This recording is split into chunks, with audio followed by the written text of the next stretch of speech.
দর্শক, এই একটা কারণেই আমার পছন্দ, তার অ্যাটিটিউড, তার পার্সোনালিটি, তার মাফিয়াগিরি, তার ভাবসাব। কারণ কাটা দিয়ে কাটা তুলতে হবে। ঘাউরা পার্সোনালিটি, অ্যাটিটিউড নিয়েই চলে। তারা নিজের পায়ে নিজে কুড়াল মারছে। আর ডক্টর মোহাম্মদ ইউনূস কাকু হাতে না মারতে পারলেও ভাতে মারার জন্য পরিকল্পনা করেছে, আর আমি মনে করি একদম উচিত কাজই করেছে। এবং বাংলাদেশের চারিদিকেই একটা আনন্দের জোয়ার বইছে। এইটা একটা শুভ লক্ষণ, এইটাই আমরা আশা করছিলাম, এইটাই প্রফেসর ডক্টর মোহাম্মদ ইউনূস আশা করেন, যেটা একটা সুখবর সংবাদ। এই খবরটা আমার দর্শকদের জন্য, আমার বাংলাদেশি ভাইদের জন্য কত বড় গর্বের বিষয়। একটা দেশ যাকে অনেকেই হয়তো অর্থনৈতিকভাবে দুর্বল ভাবত, সেই দেশ যখন বিশ্বমঞ্চে দাঁড়িয়ে এমন একটা রয়্যাল ডিল সাইন করে, তখন সেটা দেখে হাততালি না দিয়ে পারা যায় না। বাংলাদেশ যে আজ একটি অসাধ্য সাধন করেছে, সেটা কতটা বড় ব্যাপার তা আজ আমি আপনাদের বুঝিয়ে বলবো। কথায় আছে, যেমন কুকুর তেমন মুগুর। মানে কুকুর যদি ছোট হয় ছোট মুগুরে কাজ হয়, কুকুর যদি বড় হয় তাহলে বড় মুগুর দিয়ে পিটাইতে হয়, তা নাহলে কুকুরের গায়ে লাগে না। সালাউদ্দিন তারেক রহমানকে বলেছে, এস আলমের সব পয়সা আমার কাছে আছে, আপনি পয়সা নিয়ে চিন্তা করেন না। গোরখোদকের কাছে পয়সার দরকার নাই, গোরখোদকের পয়সার দরকার নাই। দলের জন্য টাকা যে দেয় তার নিয়ন্ত্রণ কম থাকে না বেশি থাকে? অনেকটাই বজ্রপাতের মতো জানা গেল। খবর হলো যে রাষ্ট্রপতির পদ ছাড়ার ইচ্ছা ব্যক্ত করেছেন বর্তমান রাষ্ট্রপতি মোহাম্মদ শাহাবুদ্দিন। ইদানিং কালের সব থেকে গুরুত্বপূর্ণ খবরটা বেরিয়ে এসেছে। খবরটা কি? খবরটা পদত্যাগ করছেন রাষ্ট্রপতি মোহাম্মদ শাহাবুদ্দিন চুপ্পু। কবে পদত্যাগ করছেন, কখন চলে যাচ্ছেন? নিখোঁজ হয় বেগম খালেদা জিয়ার মৃতদেহ।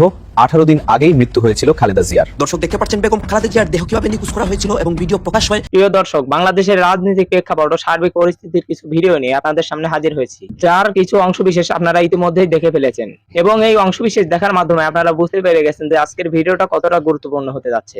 তাই প্রিয় দর্শক, সম্পূর্ণ ভিডিওটি না টেনে দেখলে আপনারা ভিডিওর মূল বিষয়টি বুঝতে পারবেন। আমি আর বেশি কথা বাড়াবো না, তবে যারা চ্যানেলটিতে নতুন তারা সাবস্ক্রাইব করে পাশে থাকা বেল আইকনটি বাজিয়ে দিবেন, আর যারা ইতিমধ্যেই সাবস্ক্রাইব করে রেখেছেন তাদেরকে অসংখ্য ধন্যবাদ। তো চলুন একটি লাইক দিয়ে ধারাবাহিকভাবে সম্পূর্ণ ভিডিওর বিস্তারিত আলোচনা দেখে আসি। অনেকটাই বজ্রপাতের মতনই জানা গেল। খবর হলো যে রাষ্ট্রপতির পদ ছাড়ার ইচ্ছা ব্যক্ত করেছেন বর্তমান রাষ্ট্রপতি মোহাম্মদ শাহাবুদ্দিন। কিন্তু তিনি বলেছেন যে দায়িত্বে থাকতে চান নির্বাচন পর্যন্ত, নির্বাচনের পর তিনি আর এই দায়িত্বে থাকতে চান না।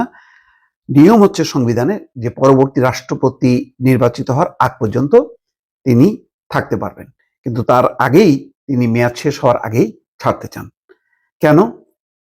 সেই ব্যাপারে তিনি রয়টার্সকে একটা হোয়াটসঅ্যাপে সাক্ষাৎকার দিয়েছেন।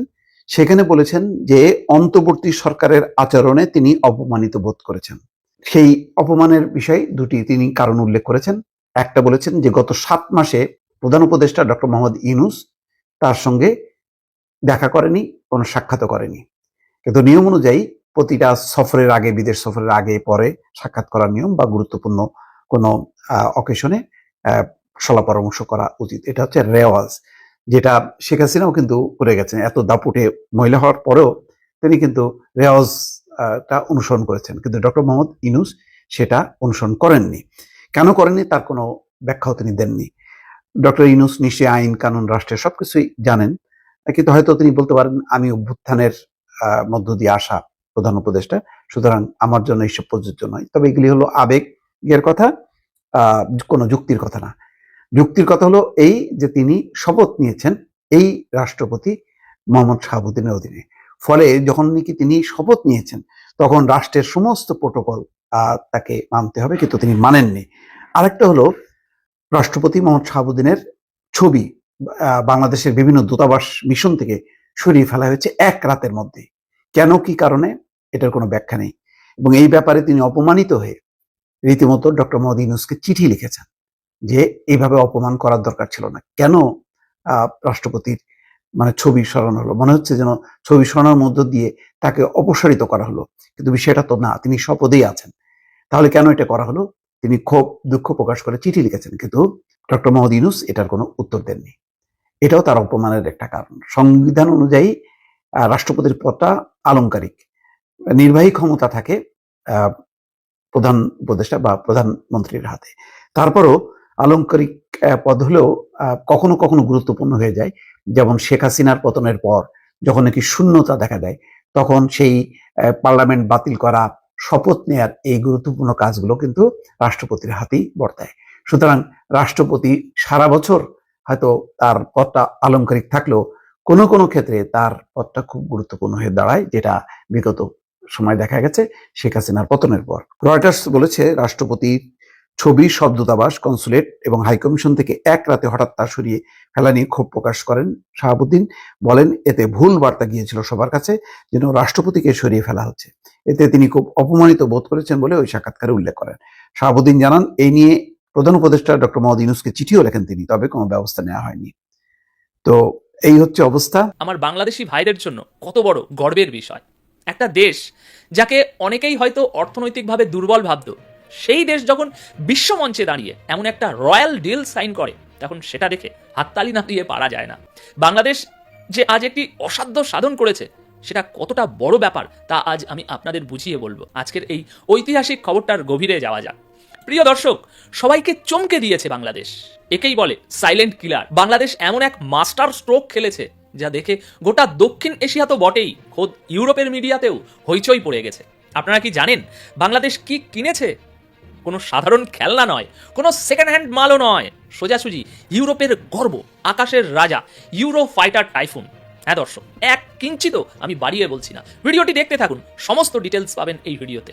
হ্যাঁ দর্শক বন্ধুরা, ঠিকই শুনেছেন, যে রাফেল নিয়ে ভারতের এত গর্ব, এত আলোচনা, ঠিক সেই রাফেলকে নেক টু নেক টক্কর দেওয়ার মতো বা তার চেয়েও ভয়ঙ্কর ক্ষমতার অধিকারী এই ইউরো ফাইটার টাইফুন এখন উড়বে বাংলাদেশের আকাশে।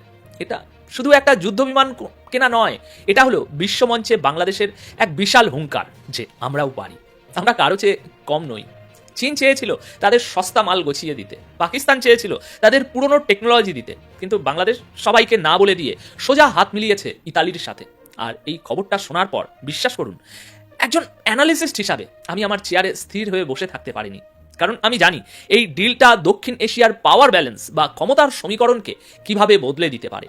দেখুন, খবরটা শুনলে আপনি হয়তো প্রথমে বুঝতেই পারবেন না যে এটা ভারতের জন্য ভালো খবর নাকি খারাপ খবর। তাই প্রথমেই আমি খুব সহজ ভাষায় পুরো বিষয়টা আপনাদের বুঝিয়ে বলছি, তারপর আলোচনা করব এটা ভারতের জন্য কতটা মঙ্গলের আর কতটা চিন্তার।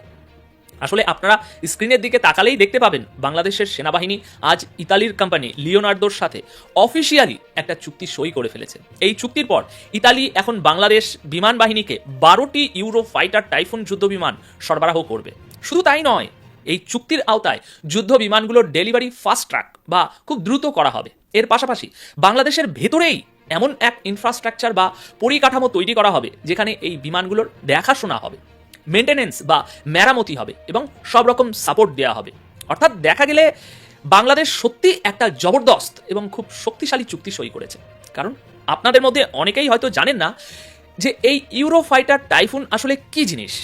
সহজ কথায়, ইউরো ফাইটার টাইফুন হলো ভারতের গর্ব রাফেল যুদ্ধ বিমানের সমকক্ষ বা রাফেলকে টক্কর দেওয়ার মতো একটি ফাইটার জেট। এমনকি ভারত যখন রাফেল কেনার কথা ভাবছিল, তখন ভারতের প্রথম পছন্দ বা ফার্স্ট প্রেফারেন্স ছিল এই ইউরো ফাইটার টাইফুনে। কিন্তু সমস্যা হলো এই বিমানটি কোনো একটা দেশ একা বানায় না, ইউরোপের অনেকগুলো দেশ মিলে এটা তৈরি করে, যেমন ব্রিটেন, জার্মানি, স্পেন এবং ইতালি। ভারত তাই চায়নি যে আমাদের যুদ্ধ বিমান এতগুলো দেশের পার্টস দিয়ে তৈরি হোক, কারণ ভবিষ্যতে যদি কোনো একটা দেশের সাথে সম্পর্কের কোনোভাবে অবনতি হয় তাহলে পার্টস আসা বন্ধ হয়ে যেতে পারে। সম্পূর্ণ ভিডিওটি দেখার জন্য আপনাকে অসংখ্য ধন্যবাদ। ভিডিওটি দেখার মাধ্যমে আপনি কি উপলব্ধি করতে পারলেন তা কমেন্টের মাধ্যমে জানান। আজকের মতো এ পর্যন্তই। ভালো থাকবেন, সুস্থ থাকবেন, আল্লাহ হাফেজ।